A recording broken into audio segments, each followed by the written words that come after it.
ಶಿರಾದಲ್ಲಿ ರಾಜ್ಯ ಸರ್ಕಾರ ಜಾರಿಗೆ ತಂದಿರುವ ಪೇಪರ್ಲೆಸ್ ನೋಂದಣಿ ಪ್ರಕ್ರಿಯೆ ವಿರೋಧಿಸಿ ಜಿಲ್ಲಾ ದಸ್ತಾವೇಜು ಪತ್ರ ಬರಹಗಾರರ ಸಂಘ ಹಾಗೂ ಶಿರಾ ತಾಲೂಕು ಘಟಕದ ವತಿಯಿಂದ ಒಂದು ದಿನದ ಸಾಂಕೇತಿಕ ಮುಷ್ಕರ ನಡೆಸಲಾಯಿತು.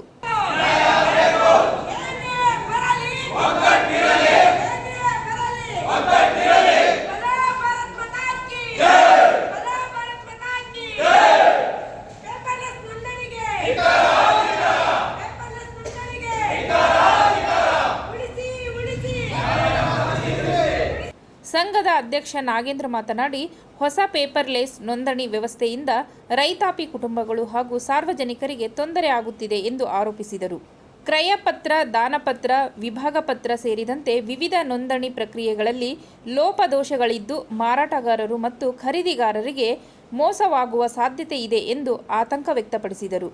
ಗ್ರಾಮೀಣ ಭಾಗದ ಜನರಿಗೆ ಮೊಬೈಲ್ ಹಾಗೂ ಡಿಜಿಟಲ್ ವ್ಯವಸ್ಥೆಯ ಅರಿವು ಕಡಿಮೆ ಇರುವ ಕಾರಣ OTP ಆಧಾರಿತ ಸಹಿ ಮತ್ತು ಮೊಬೈಲ್ ಸ್ಟೋರೇಜ್ ವ್ಯವಸ್ಥೆಯಿಂದ ಸಮಸ್ಯೆಗಳು ಹೆಚ್ಚಾಗುತ್ತಿವೆ ಎಂದು ಹೇಳಿದರು.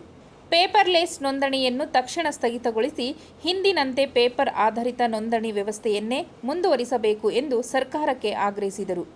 ನಮ್ಮ ಪೇಪರ್ಲೆಸ್ ಅಂತ ತಂದಿದ್ದು ಇದು ಪೂರ್ತಿ ನಮ್ಮ ಪತ್ರಬರಹಗಾರರ ಸಂಘದಿಂದ ಪೂರ್ತಿ ವಿರೋಧವಾಗಿ ಧಿಕ್ಕಾರ ಮಾಡ್ತಾ ಇದ್ದೀವಿ. ಏನು ಕಾರಣಗಳು ಇಷ್ಟೇ, ಬೇರೆ ಏನೂ ಇಲ್ಲ ಇದರಲ್ಲಿ. ಇವಾಗ ನಮಗೆ ಇವತ್ತಿನವರೆಗೂ ನಮ್ಮ ಗ್ರಾಮೀಣ ಪ್ರದೇಶದಾಗಿರೋದು ಎಲ್ಲರೂ ರೈತಾಪಿ ಹೋಗಿದ್ದಾರೆ. ಯಾರೂ ಸ್ಮಾರ್ಟ್ಫೋನ್ನೇ ಆಗಲಿ ಅವನ್ನೇ ಇಂಥವೆಲ್ಲ ಇಟ್ಕೊಂಡು ಯಾರು ಇವತ್ತಿನವರೆಗೂ ಜೀವನ ಮಾಡ್ತಿಲ್ಲ. ನಮ್ಮಲ್ಲಿ ಬರ್ತಿರೋದು ಮೇಯ್ನು OTP ಅಂತ ಅವನು ಹೇಳ್ತಾ ಇದ್ದಾನೆ. OTP ನಮ್ಮಲ್ಲಿ OTP ಕೊಟ್ಕೊಂಡು ಜೀವನ ಮಾಡೋದಲ್ಲ. ನಾವು ಪತ್ರ ಬರೆಯೋರು ಆಸ್ತಿ ನೋಂದಣಿ ಅಂತಂದರೆ ಯಾರ ಹತ್ರನಾದ್ರೂ ಪತ್ರ ಬರವಣಿಗೆ ಆಗಲಿ ಅಥವಾ ಲಾಯರೇ ಆಗಲಿ ಅಥವಾ ಇನ್ನೊಬ್ಬರೇ ಆಗಲಿ ಒಬ್ಬ ವಿದ್ಯಾವಂತನಾದ್ರೂ ಹೋಗಿ ಬರವಣಿಗೆ ಮಾಡಿಸ್ತಾರೆ. ಫಸ್ಟು ನನ್ನ ಆಸ್ತಿನ ಇಂಥ ವ್ಯಾಪಾರಕ್ಕೆ ಇಷ್ಟು ರೂಪಾಯಿಗೆ ಕೊಡ್ತಾ ಇದ್ದೀವಿ ಅಂತೇಳಿ ಬರವಣಿಗೆ ಮಾಡೋದು ರೂಢಿ. ಅದ್ರ ಪ್ರಕಾರ ಬರವಣಿಗೆ ಮಾಡಿ ಒಬ್ಬರ ಹತ್ರ ಆನ್ಲೈನಲ್ಲಿ ಅಪ್ಲೋಡ್ ಮಾಡಿಸಿ ಅದಕ್ಕೆ ಪತ್ರ ಬರೋದಕ್ಕೆ ಯಾರು ಕೊಟ್ಟು ಯಾರು ತಗೊಂಡ್ರು ಅದಕ್ಕೆಲ್ಲ ಸಹಿ ಮಾಡಿ ಅದಕ್ಕೆ ಸಾಕ್ಷಿ ಹಾಕಿ ಅದಕ್ಕೆ ಒಬ್ಬ ಬರವಣಿಗೆಗಾರ ಯಾರು ಮಾಡ್ದ ಅಂತ ಹೇಳಿ ಒಬ್ಬ ವಿಕ್ಲಮ್ ಅಂತ ಹೇಳಿ ಗುರುತಿಸಿ ಅದನ್ನು ಆನ್ಲೈನಾಗಿ ಅಪ್ಲೋಡ್ ಮಾಡಿ ರಿಜಿಸ್ಟರ್ ಮಾಡಿಸೋದು ವಾಡಿಕೆ ಇತ್ತು. ಅದ್ರ ಪ್ರಕಾರ ನಾವು ಮುಂದುವರ್ಸ್ಕೊಂಡು ಬಂದಿದ್ವಿ. ಕಾವೇರಿ 2 ಅನ್ನೋದು ಅದನ್ನೇ ಮಾಡ್ತಾ ಬರ್ತಿದ್ರು. ಇವ್ರು ಹೇಳ್ತಾ ಇರೋದು ಯಾವುದೇ ರೀತಿ ಸಹಿ ಇಲ್ಲ ಅಂತ ಹೇಳ್ತಾನೆ.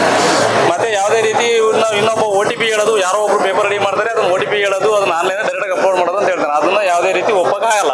ಯಾಕೆ ಒಪ್ಪಕ್ಕಾಗಲ್ಲ ಅಂದರೆ ಅಕಸ್ಮಾತ್ ಆಸ್ತಿ ಏನೋ ಒಂದು ವ್ಯಾಜ್ಯ ಆಗಿ ಕೋರ್ಟ್ಗೆ ಹೋಗ್ತದೆ, ಅವತ್ತು ಸಹಿನೇ ಗುರುತಿಸ್ಬೇಕಲ್ಲಿ. ಸಹಿ ಗುರುತಿಸ್ತಿರೋದು ಏನು ನಾವು ಮಾಡಕ್ಕೆ ಬರಲ್ಲ. ಈ ಸಹಿ ಯಾರ್ದಪ್ಪ ಅಂತ ಕೇಳ್ತಾರೆ. ಯಾರನ್ನಾಗಲಿ ಕೊಟ್ಟಿರೋರು ನೀನು ನೋಡಿದ್ದೇನಪ್ಪ ಅಂತ ಸಾಕ್ಷಿನ ಅಲ್ಲಿ ಕೇಳ್ತಾರೆ.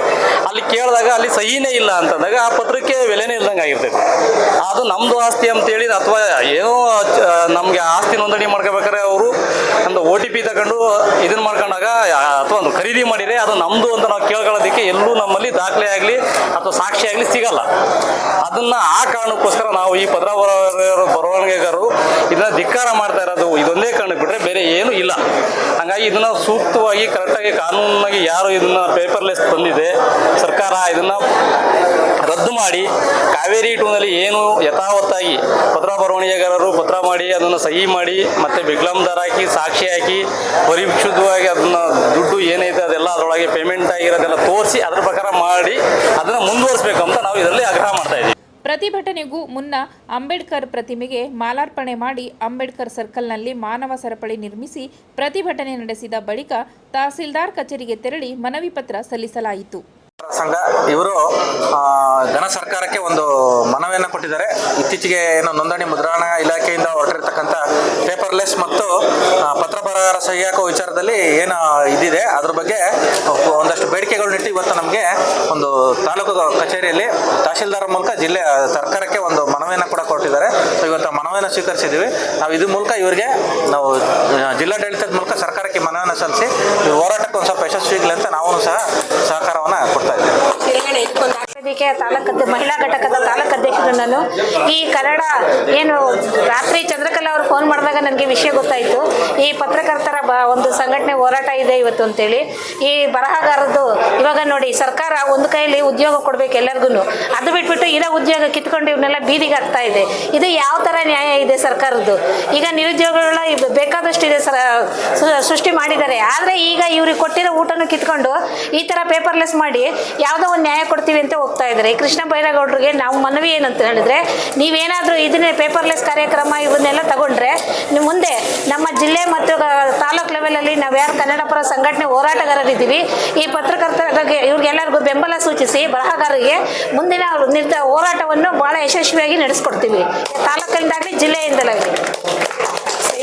ಜೊತೆಗೆ ನಮ್ಮ CIT ಯೂನಿಯನ್, ನನ್ನ ಅಂಗನವಾಡಿ ನೌಕರರ ತಾಲೂಕು ಅಧ್ಯಕ್ಷರು, ನಮ್ಮ CIT ಸಂಘಟನೆ, ನಮ್ಮ ಅಂಗನವಾಡಿ ನೌಕರರ ಸಂಘಟನೆ ಹೋರಾಟದಿಂದ ನಮ್ಮದು ಕೂಡ ಬೆಂಬಲವನ್ನು ವ್ಯಕ್ತಪಡಿಸ್ತೀವಿ. ನಿಮ್ಮಗಳಿಗೆ ನಿಮ್ಗಿರುತ್ತೆ, ಯಾವುದೇ ಹೋರಾಟ ಕರೀರಿ, ನಾವು ಭಾಗವಹಿಸ್ತೀವಿ.